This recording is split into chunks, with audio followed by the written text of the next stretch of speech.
You've read more about manifestation than most people will in a lifetime, and you're still waiting for something to shift. That gap between what you know and what you experience has a specific cause, and it lives in the body, not the bookshelf. Chances are, the very act of studying this material is the thing holding the pattern in place. Think about the last time you felt genuine gratitude. The real thing. The version that hits before you have words for it. Maybe someone showed up for you when you expected to be alone. Maybe you woke up one morning and the light through the window just landed right. Your chest opened. Your shoulders dropped. For a few seconds, the mental noise went quiet. That experience has a specific physiological signature. Your breathing slows, your heart rate variability shifts, your muscles release tension you forgot you were carrying. The feeling state came first, the thoughts followed. Now think about the last time you read a chapter on gratitude in a manifestation book. You understood the concept, you could explain it to someone else. You might have even nodded along, underlining sentences, but your shoulders stayed exactly where they were. Your breathing stayed shallow. Your body registered the experience as information processing, the same category as reading a tax document or scanning a menu. The content was about transformation, the experience was consumption. This distinction is where most people's practice quietly dies. Your body learns through state, through felt experience. Reading about a feeling and generating a feeling use completely different circuits. One is semantic memory, the same system that stores facts and definitions. The other is procedural and somatic, the kind of learning that happens when you ride a bike or flinch at a loud sound. You can memorize every principle of balance in a physics textbook. You will still fall off the bike until your body encodes the pattern through repetition and feedback. Manifestation literature describes emotional states the way a travel guide describes a city. The words can be accurate, even beautiful, but reading about Rome and standing in Rome are separated by an ocean. The travel guide activates your visual cortex and your language centers. Standing in the Colosseum activates your entire sensory system simultaneously. One is a map. The other is the territory, and the territory is where the change happens. So why do people keep reading instead of practicing? Because reading feels productive. Every new book, every new framework, every new teacher gives you a small dopamine hit. You learn something.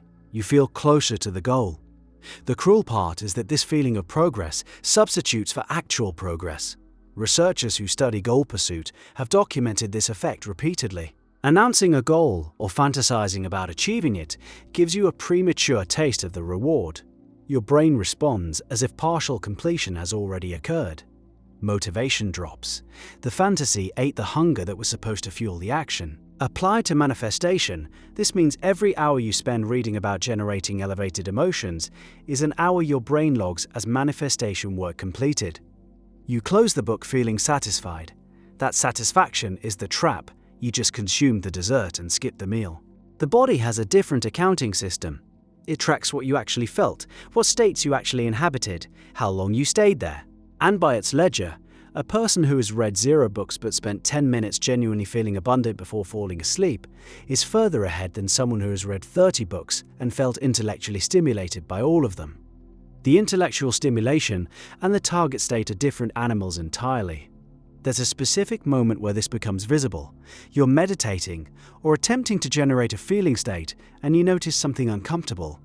The feeling won't come. You know the word for it. You can describe what it should feel like. You've read beautiful passages about it. But when you close your eyes and try to produce it in your body, there's static. A gap, like trying to speak a language you've only ever read. That gap is the exact distance between knowledge and embodiment.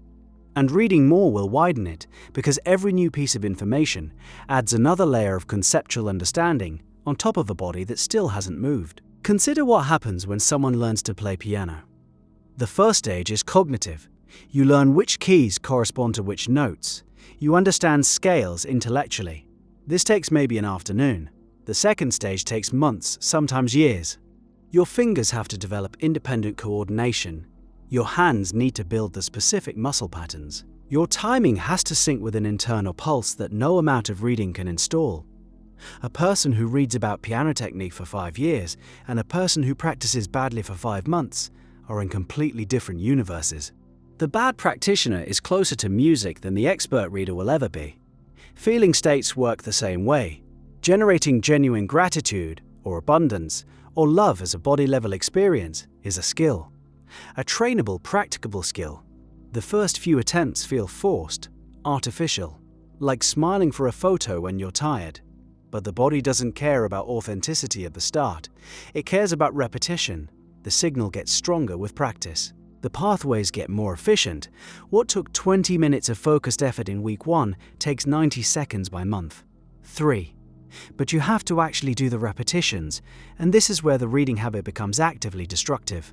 Because reading about the skill creates a compelling illusion that you're developing it. You can talk about it more fluently. You can compare frameworks.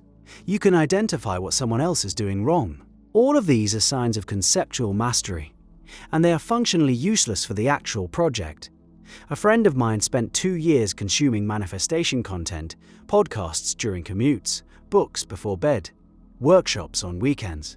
She could articulate the principles with more precision than most teachers. Her life stayed identical. The same job, the same patterns in relationships, the same financial ceiling.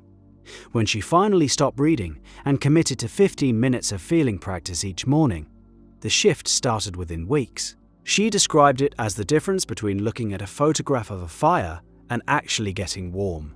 That metaphor holds more weight than it seems. Information about warmth and the experience of warmth are processed by entirely different systems.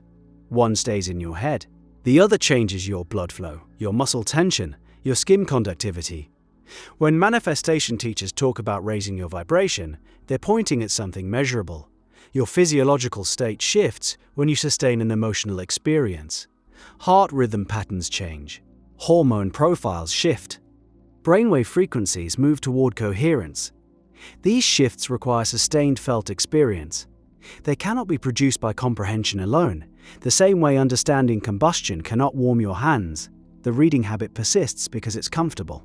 Sitting with a book is pleasant. Attempting to generate an unfamiliar emotional state in your body is awkward, difficult, and sometimes confronting. You might sit down to feel abundance and instead feel the full weight of how scarce your life has felt. You might try to generate love and run face first into grief. The body stores everything, and when you start actually accessing feeling states instead of reading about them, the backlog surfaces. Reading lets you stay above that waterline. Practice pulls you under, temporarily, and that's exactly where the transformation lives. The cruelest irony is that the people most drawn to manifestation literature are often the ones most comfortable in their heads. Analytical thinkers, people who process the world through concepts and frameworks. Reading is their home turf. The body is foreign territory. So they keep doing what feels natural, which is acquiring more information when the entire practice is asking them to do what feels unnatural. Drop into the body and stay there. If you recognize yourself in this, the prescription is simple and uncomfortable. Stop reading for 30 days. Every minute you would have spent consuming content, spend it instead with your eyes closed, generating a single feeling state. Pick one. Gratitude is the easiest entry point. Feel it in your chest. Feel it in your hands. Stay with it until it stops being a word and becomes a temperature, a texture, a weight. The first week will feel pointless. The second week, something will flicker. By the third week, you'll understand why every book you read was pointing at this, and why the pointing was never the thing itself. The map was always trying to get you to put it down and walk.